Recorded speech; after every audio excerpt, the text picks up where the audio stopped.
Well, you know what, Tim? We'll get started and we'll Good. just kind of go through. We are recording, so we'll have a recording of the conversation that we'll put out for folks afterwards as well. But um real fast, and I know a lot of folks on here may already know you and know your background, but I'll run through your kind of bio real fast and then we'll just dive in, okay? Um, so, so for folks who don't know, Putnam, Doctor of Health Administration, MBA, EMT, and Fellow of the American College of Healthcare Executives, is a member of the faculty at the Medical University of South Carolina and CEO of Rural Health Consulting. He also serves on several national boards and advisory committees, including the American Heart Association Stroke Committee, Alliance for Women's Health and Prevention, and the Purdue University Center for Rural and Migrant Health. Dr. Putnam has spent 40 years in healthcare in a variety of roles, including laser and minimally invasive surgery research, emergency medical technician, leadership for a variety of hospital departments, and 2 decades as a CEO of community hospitals in Illinois and Indiana. He served as president of the National Rural Health Association and Indiana Rural Health Association. He's chaired the Indiana Graduate Medical Education Board and the National Rural Health Policy Congress. He guest lectures at several universities and speaks nationwide on the improvement of rural healthcare, transition from volume to value, healthcare governance, rural graduate medical education, emergency medical services, and health equity. In 2021, President Biden named Dr. Putnam to the COVID-19 Health Equity Task Force, where he led the Healthcare Access and Quality Subcommittee. His book, Healthcare Leadership in Rural Communities, was recently published by the American College of Healthcare Executives. Dr. Putnam, Tim, thank you for joining us and doing this for the early careers group and for everybody that's kind of jumping on early careers or not. I really appreciate it. I know we got a few questions to go through, but just general conversation about your wonderful experience. You only want me to talk about the wonderful experiences or the stuff I actually. All good and bad. Okay. All right. Fair enough. Good. Looking I forward to take it that for you they were all relatively important and impactful it. experiences. Really impactful. I think There you healthcare go. leadership is filled with impactful experiences. Well said. hmm but yes, thank you. I appreciate it. I know another part of the intro is sharing some upcoming events. There's not too much upcoming. I know the Women in Healthcare is partnering with the Indiana Donor Network and I believe another organization for September for a walkthrough of their new facility here in Indianapolis. So other than that, be on the lookout for things from ACHE of Indiana via LinkedIn or your email or newsletters that you may be kind of with. If you're not a member of ACHE of Indiana, we'll definitely reach out and see if you're interested in joining. But for lack of some time, we'll go ahead and get kind of started and all over the place with some of these questions. You have a wealth of experience, so I'm excited to dive into some things. Kind of the first thing that comes to mind as a kind of a recent graduate and kind of early careerist, I'd be interested if you could kind of start off the conversation by going into some of the background of why you chose to pursue the Doctor of Health Administration, which is not often kind of talked about, especially in grad school when folks are going through their Masters of Health Administration, but maybe why it could be an option for early to mid careers or kind of down the road. Oh, sure. Glad to. I think the Doctor of Health Administration it's a great degree because it's that middle component between having a master's and and going completely into the research and academia side. It's for people that are sort of frustrated with how healthcare is delivered and how we can do it better. So how do we bring the things that are learned in the ivory tower, make it practical? I think there's a very big policy component to it.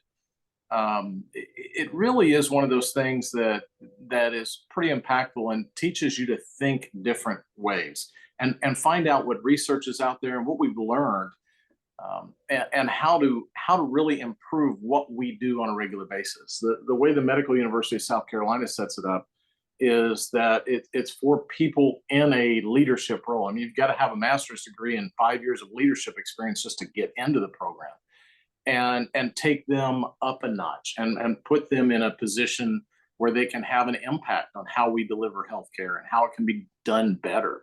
Um, it's not really a career advancement, I don't think, or at least when I did it, it wasn't.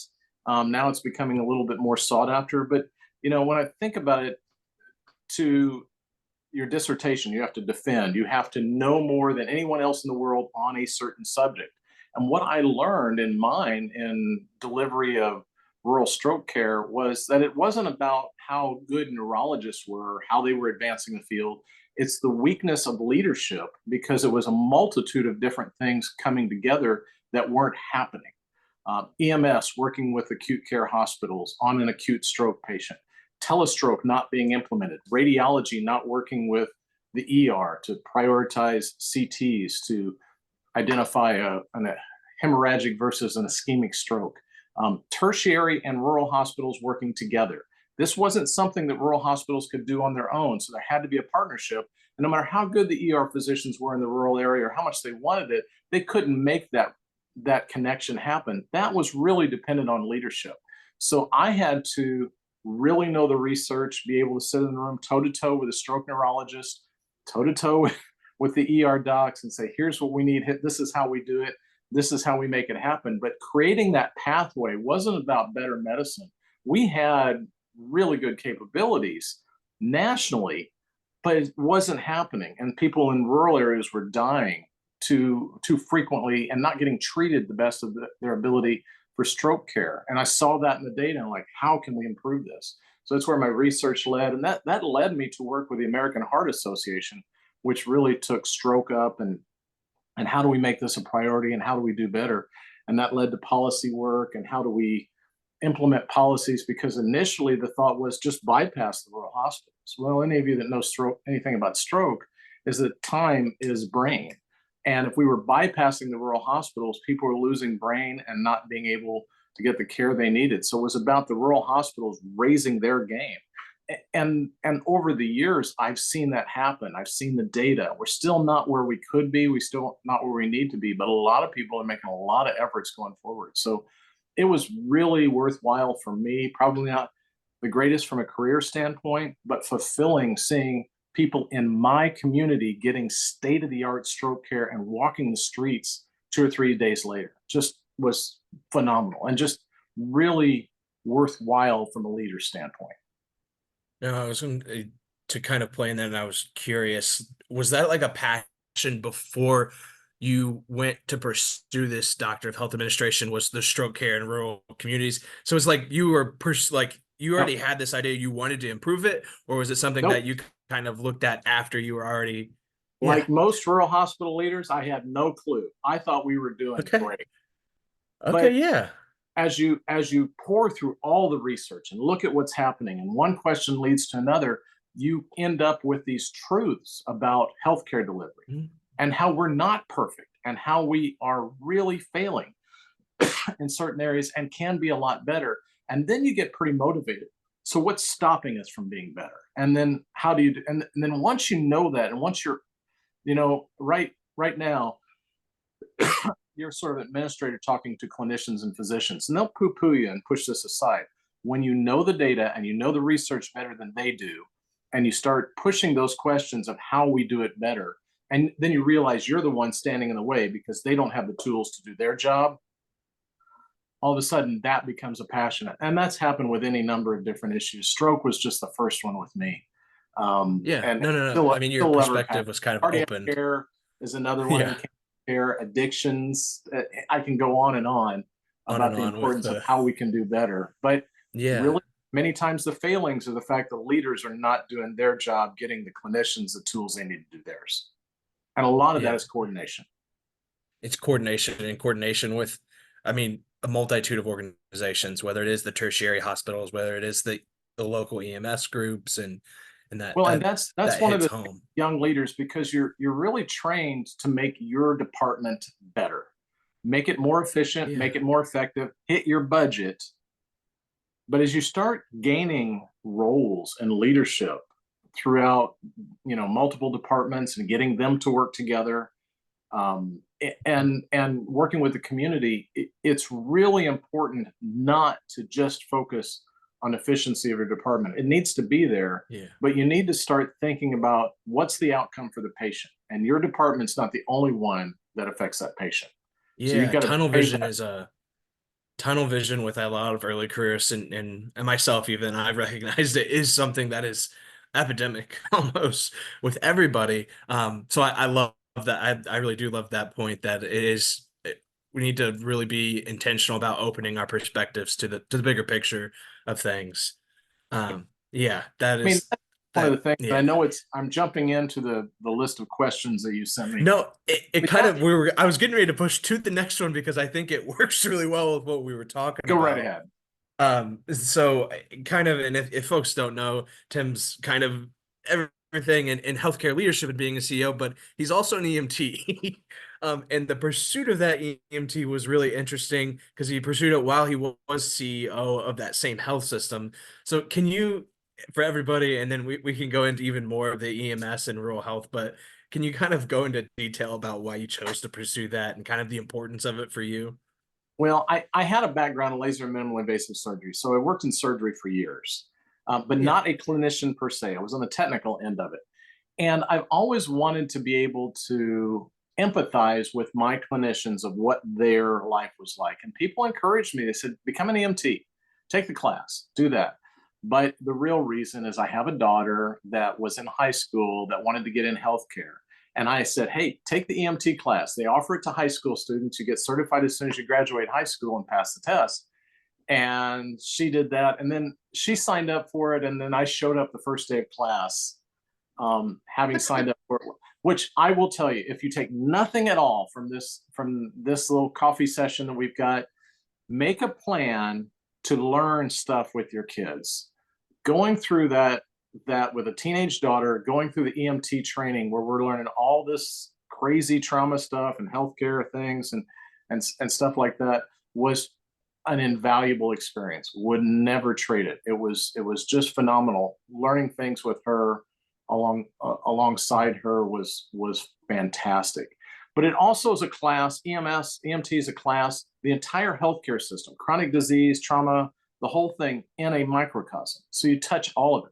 You understand why clinicians hate electronic medical records as much as they do when you sit there and fill those stupid things out after being in a trauma situation or something like that. But really valuable education. And then I ran EMS for 4 years after that because everybody told me, they said, look, taking the class is one thing, but man, you got to run. You got to know what it's like to go there and have somebody's life depending on you. And that opened my eyes to a lot of things. I mean, the transition from volume to value, how we need to work inside the patient's home. What could we have done 4 hours, 8 hours, 12 hours beforehand to prevent this 911 call? Lots of things like that. The addictions, I ran at the heart of the opioid epidemic, so I could see what patients addicted to painkillers was happening and affecting people on the street, the Narcan controversies and all that type of stuff. I was in the front line of all that, and it helped me be a better leader. Of course, it was hilarious for my staff. I mean, they see me bringing a patient in or one thing or another, and then EMS folks at the hospital. You're running with the hospital administrator. There's always that. People think they're on an episode of Undercover Boss when they call 911. And it's Yeah. small town. The hospital administrator shows Yeah. up in the ambulance. It's like, what the heck is going on here? And it's like, so it took me a little bit to convince people I knew what I was talking about and they were safe and in good hands. But the learning was just amazing for me and helped me, I think, be a better healthcare leader. Yeah, and you mentioned kind of seeing the perspective of kind of before the value rather than volume, and that kind of that it your kind of your path and everything is feels like a if I was summarizing like opening your perspective to a broad sense of healthcare in the different areas has been really important for like You know, your career for the you. doctor in health administration and the EMT filled gaps that I had as a Mhm. leader. I did not understand this ivory tower piece. I did not understand what it was like to go into a patient's home at 2 in the morning when they're in crisis. And that helped me step into more rooms, step in with confidence and cut through all the stuff because a lot of times you walk in with physicians or or politicians or anyone, and you get dismissed. And I Yeah. said, well, I was on a run last night, and this is what happened with this patient. And they're like, Yeah. oh, You're oh, witnessing it this guy firsthand. Yeah, you knows. have that. Yeah, Mhm. Yeah. No, that's absolutely. Tying back into like you being out in the community, and this next question I'm excited about because it's something that is tough. And we talked a little bit about it previously. And when we were kind of before we started with Greg about the community connections in rural healthcare and being kind of connected. But can you talk about the importance of that in both in rural healthcare and in an urban setting, and how the collaboration of those two needs to be a little more smooth? Um, yeah, your thoughts on that. it's a real important thing because we have to, and we realize as rural hospitals, we can't do everything. We need to have effective partners, and it can't be just we transfer a patient and then the urban hospital repeats everything. I talk about it that as a leader, I need to build a bridge before my clinicians need it, before my patient needs it, so that we're speaking the same language, that the urban center we're sending a patient to trusts our team. If we say it's a STEMI, it's a STEMI.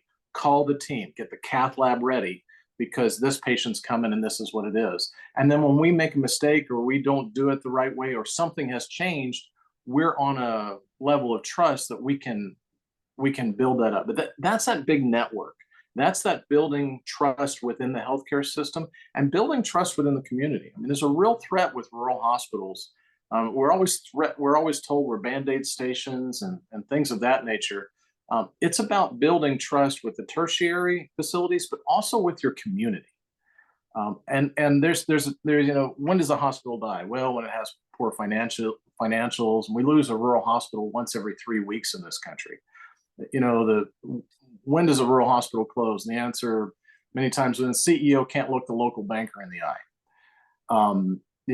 But honestly, I think it's when the community loses faith in that hospital, when they don't want to go there, when they don't see it as their hospital, they don't want their kids working there. That hospital's going to close. I don't care what their financials or their balance sheets looks like. I don't care how shiny the chandelier is in the waiting rooms or anything like that. That hospital is going to close when the community loses its trust. And you've got to, as leaders, you've got to work on that every day. Every day, that leadership discussion. How do we get the tertiaries to trust us? How do we get the community to trust us? How do we get the kids in high school to want to work here and be excited about that? And what do we do to make that happen? How do you build that trust? That is, I don't know if it's because I'm from a like I've lived in rural Indiana. It it, it's home for me. It makes a lot of sense. I'm from Tipton, the rural hospital in Tipton, the critical Yeah. access. I lived down the road from there, and so it I've seen it. It makes sense. I've seen people say like we're not going to this rural hospital. We'll drive further to go to another place because they've had a bad experience. They just Yep. don't want they've lost their faith in that hospital. So um the importance of that to save, yeah, it just I'm curious. Maybe some folks have some questions in kind of into that, but yeah, the importance of it and connecting is I it's mean, invaluable it's to a lot of vital for those rural urban hospitals, settings. but there's so many different options. In rural areas, I mean, you are the thing. You look at your mission statement and what does it take to fulfill that? You've got to have the trust of the community. I always joke I can walk into a small town with a hospital, and I don't even have to walk in the hospital. I can figure out how you're doing, what your quality's like. I just talk to the old folks sitting at the corner table at wherever they drink coffee, Hmm. and you get. I wouldn't take a dead dog to that hospital. Too, my niece works there, and the CEO's a jerk, but my niece works there, and she takes great care of her patients. Yeah. And I can tell you which one's going to survive. And that needs to be the focus. That needs to be the focus in our rural areas, to gain that trust and keep it and build it every day. Do you do a penny drive with the second graders to change the artwork in one of the rooms in the ER so it's their emergency department? So they're not so scared when they have to go there, so that they see that as their hospital. is it that part of the community? And whether you're in a system or whether you're independent really doesn't matter. I've seen both where they stand alone and they're not part of the community and they're part of a system and they're absolutely one with the community. So, I mean, as young leaders, I think that's, you have to realize that whether you work in a rural hospital or not. So if you're in an urban hospital and your patients are rural, how do you connect with that rural hospital? How do you connect with that rural Yeah. patient and make that smooth for them and gain that trust? Well, that and it makes even in this like in Indianapolis, in the suburbs of Indianapolis, Hamilton County, Mhm. Hendricks, all these other areas, there's hospital. I mean, there's a plethora of options that people have, and so that this conversation makes me instantly go to the connection that they have in the smaller towns around them. If I think out like Mhm. Pendleton and in the kind of northwest side of Indy, there's yeah, there's just so many options to folks. So being more connected in the community is, I think, I visited. I hate to go back to like the IUL Tipton, but like I visited up there. I had been there, and I know the academic and like the trauma and like the level of care that IU Health as a system has, but that community is not like they are not connected. They haven't been connected to the community. The community is feels lost when you walk in. Not I'm not putting down on that hospital. That's just like No, my opinion, like it's what not. I've witnessed there. Tim, No, I'd like to ask a question here. My name's Chad Goodrich. I really appreciate this insight. I'm from Vincent, Indiana originally, live in Indianapolis now. So I kind of understand the idea of rural health and the community health and how much of a pillar that is within the community. Um, Yeah. what I would love to hear your opinion on the next 5 to 10 years on rural health. I mean, you made a statement earlier about, every 3 days a rural health hospital closes and you see these acquisitions as well. But what do you think the path forward for these rural health systems are, particularly the ones who don't have a value prop that interests these systems to acquire them, particularly when they don't have the scale required to even yeah. compete? So, like, Okay. what is your thought here? Let me get first of all move back to Vincennes and help Rob out with I I mean, love Rob. I love Rob McClin. I love so Samaritan Hospital. You're right. that's a great institution, served that community well for years. It I guess the thing that I will tell you is one rural hospital closes every 3 weeks. Half are in systems and half are not. So a system isn't a solution to it, and if the rural hospital drags down the system, they can't keep them open. So that's not a solution. But when a system takes over a hospital, the community still has to see it as their hospital. One of the things that I say is rural is not small urban. You cannot take what works in Chicago or even Indianapolis, downsize it, and expect it to work in Vincennes or Tipton. It will not. You've got to make it. You've got to make it fit that community and work in that community. They've got to see it as their own. Sadly, I don't see good things happening in rural healthcare. We need policy changes. I don't think it's possible for most rural hospitals unless they've got some sort of thing that funds them outside of operations to be successful long term. They can have good years and bad years, but it's really, really tough to be successful. And the policy solutions, the rural emergency hospital is not a good solution. I'll just be frank with you. I don't think that's a good solution where you get rid of all your inpatient beds and just have an ER, because the way it's set up, it kind of downsizes to where it's just an ER. It's financially effective if you're just an ER and not offer any other solutions. But because rural Americans live 2.5 to 3 years less than urban Americans, and we've got issues with lifespan, it means that we're not treating chronic disease as well as we could. And the solution of a rural emergency hospital, so someone's there, um, to answer the 911 call and take you to the ER, isn't a good solution when our problems are more health of the community, social determinants of health, and chronic diseases that will go untreated. Chronic. So I don't see a solution. It needs good leaders. And it's not going to be won by an air war anyway. It's going to be blocking and tackling and good solutions. It's one of the reasons I pitched the book, that I put the book out there to help the conversation get started of how are we going to improve care in rural America. But there's no good solution in the future. And I see the closures, and a lot of times it's not closures, it's closure to the OB department. And now there's no OB care for 60 miles in any direction. So I wish I Well, had what a is your brighter opinion on future. what is your opinion like the micro hospital asset class? Do you think that could be a solution where you would, they'd come into the ED, it'd be an HOPD, or it'd be a hospital based ED, but then they would have the ability to stabilize and then transfer out to a more of a tertiary center. Do you think That that's sucks. you think That that's absolutely sucks. Because the problem isn't picking that, you think about the value transition.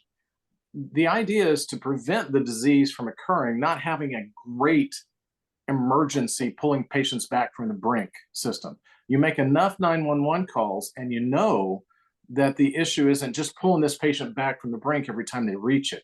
It's about getting that diabetic under control, getting that hypertension under control. And none of that stuff in a micro hospital works. Now there's a possibility that a rural emergency hospital tied to a really effective FQHC might work. But that FQHC has got to be committed to transition to value and chronic disease prevention and addictions and everything else. value is a And whole Tim- other topic and rule. Oh my goodness. Yeah. Yeah. I was gonna say, Tim, has it seemed like when they do move, if a hospital closes their inpatient wings and it just goes to emergency room, are a lot of the like specialists in primary care also leaving when something No. like that happens? Is that like Well, the First of all, the rural emergency hospital, there's only 30 some odd of them in the country, and they've just been formed over the last year. So it's too early to tell. But if you look at the way the payment structure works for that, you get paid at a PPS rate plus $3 million a year. So if we were running it and we were good healthcare executives that understood finance, we'd run a bare bones ER with a bare bones lab and imaging, and we cut everything else because we lose money on everything else. We wouldn't have primary care offices or anything of that nature. We just run that ER. Now that doesn't fulfill the mission of the organization or anything like that, but that's what makes it financially stable. So yes, they just shut down the inpatient unit. In theory, they can have surgery and endoscopy and cardiac rehab and all that. But after a few years, they realized, man, we're really losing money on all those services. How can we stay alive? Yeah, no, that's what I was curious about. If they are just the bare bones aspect, then it's really not hitting home to a lot of the issues that are there, the long-term chronic issues that folks are having. That are it's more prevalent in We rural have got to find a communities. solution to that. I mean, the one statistic is that 2.5 to 3 years life expectancy. CDC's death by zip code. That is catastrophe, and we need to. So any solution that doesn't address that really needs to be high on our priority list of what we need to fix. I'm one of the things I said, so Tim, what is your role right now? Well, I'm quasi consultant, I think I'm a rural healthcare evangelist. If that has probably come a little Greater bit than an so advocate, a little greater than an advocate. step off my soapbox and back away a little bit. No, you're good. And Tim, this was awesome. I mean, I'm obviously I'm in Indy and I'm not in rural healthcare, but it's fascinating and it's such an important aspect that a lot of folks don't really see. Even out of grad school, they don't see a lot of rural healthcare. It's not an option. I know that there's physician and provider shortages in rural healthcare. I think the same. There's often shortages of administrators going out there. So I really appreciate the conversation we've had this morning. We could probably go on for another 30 or 40 minutes. But I want to be respectful of everybody's time. Does anybody have a last minute question? I know I saw you, Eco, come off. Echo, yes. Hi, Tim. Echo, yes. I have a quick question. I do not live in Indiana, do not work in rural health. I live out in Mason here in Ohio. But up until about a month ago, I was leading an innovation lab in the San Francisco area where we look at different healthcare challenges, and I build technologies around that. I guess my question for you is, having heard you talk, what is a good resource to better understand some of that dynamic between rural healthcare transitioning or support from urban, just so I can think more about, hey, what are some of the things that we could do? Is it the transitions of care? How do you interject? And by the way, I'm thinking about an EMT, class as you were talking. So I am way past grad school. It's been too long. And I'm thinking, I'll do the self-promotion. There's a chapter in my book about rural and urban partnerships that'll get you started on the first step of that. There's just not a lot of good literature out there about it, but start with that. Do you have a reference for the book? I'm sorry if I missed it. Healthcare leadership in rural communities. You can get it through ACHE. Amazon has it as well. It's not too difficult to find. Okay, I'll just use it to attract. Yeah, I'd fax you a copy if I had one right here. So. Thank you. That's helpful. All right. Yeah, thanks for joining, Echo. Yeah, appreciate it. All right, Tim. Well, I appreciate it. I'm sure we'll talk soon or talk later.